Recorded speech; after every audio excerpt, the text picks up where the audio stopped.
warahmatullahi wabarakatuh. Selamat datang ke Kelas Pintar Dunia Ceria. Saya Ainul dan hari ini saya akan membawa anda ke dalam satu pengalaman pembelajaran yang penuh dengan teknologi dan inovasi. Dalam sketsa ini, kita akan lihat bagaimana bahan digital memperkasa pendidikan kita dengan cara yang sangat menarik. Betul tu Ainur, seperti yang kita semua tahu, teknologi kini memainkan peranan sangat penting dalam pendidikan. Bahan digital, aplikasi, pembelajaran, e-buku dan pengajaran interaktif. Bahan digital ini bukan hanya untuk memudahkan pembelajaran, tetapi ia juga memberikan peluang kepada pelajar-pelajar untuk mengakses maklumat yang lebih dekat lagi. Aba. Ngantuknya. Bila nak habis ni? Dah banyak kali dah baca. Tak ingat-ingat.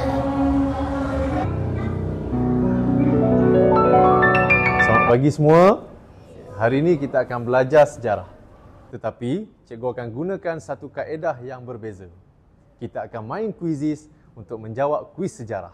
Kuis sejarah? Wah, ini macam permainan video je kan? Kalau ada level up dan power up, saya masuk cikgu. Iyalah Min, kamu tu kalau buat main memang nombor 1. Baiklah, sebelum kita mulakan, cikgu ada satu soalan. Siapakah yang membina piramid Giza di Mesir? Saya. Pahlawan Mesir yang hebat. Bukan Amin, bukan pahlawan, tapi Fir'aun. Alah, saya ingatkan pahlawan. Rupanya Fir'aun. Baiklah semua, sekarang kita akan main kuizis. Siapa yang jawab paling betul dan cepat, dia akan dapat markah paling tinggi. Okey, sekarang jom masukkan nombor kod kuizis pada peranti anda. Adakah kamu semua bersedia? Ya! Okey, jom kita mulakan.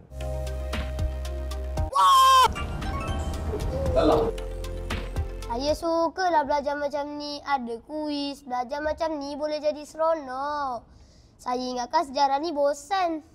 Betul tu Amin. Dengan kuizis, kita boleh belajar sambil berseronok. Itu yang paling penting. Kalau macam ni lah belajar, hari-hari saya datang sekolah. Betul, saya sokong. Sebagai guru sekolah rendah, penggunaan bahan digital dalam pendidikan sangat memberi manfaat. Ia meningkatkan keterlibatan pelajar, membantu pembelajaran lebih berkesan dan memudahkan guru dalam penyampaian pendidikan. Selain itu, bahan digital memberikan akses kepada pelbagai sumber pembelajaran dan menggalakkan pembelajaran yang berpusatkan murid. Ustaz.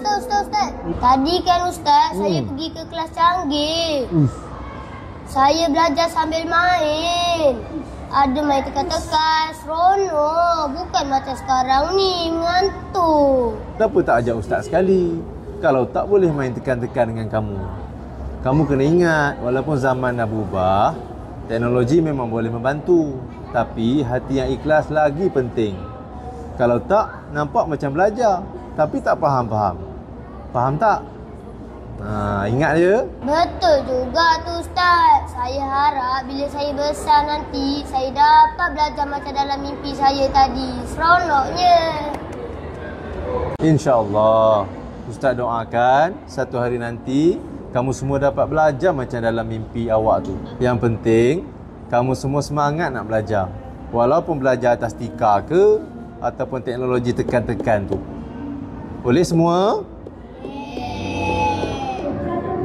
Jadi, kepada semua pelajar di luar sana, jangan takut untuk mencuba bahan digital dalam pembelajaran. Seperti yang kita lihat tadi, bahan digital membantu kita dalam pendidikan. Sampai berjumpa lagi dalam episod seterusnya. Ingat, dunia ini penuh dengan ilmu dan dengan bahan digital. Segala-galanya lebih dekat dan lebih menyeronokkan. Saya, Riza Idris Husna binti Mak Ramdan, dan saya, Ainul Madia binti Zulfika, wartawan cilik Sutra TV Channel. Informasi segenap dimensi.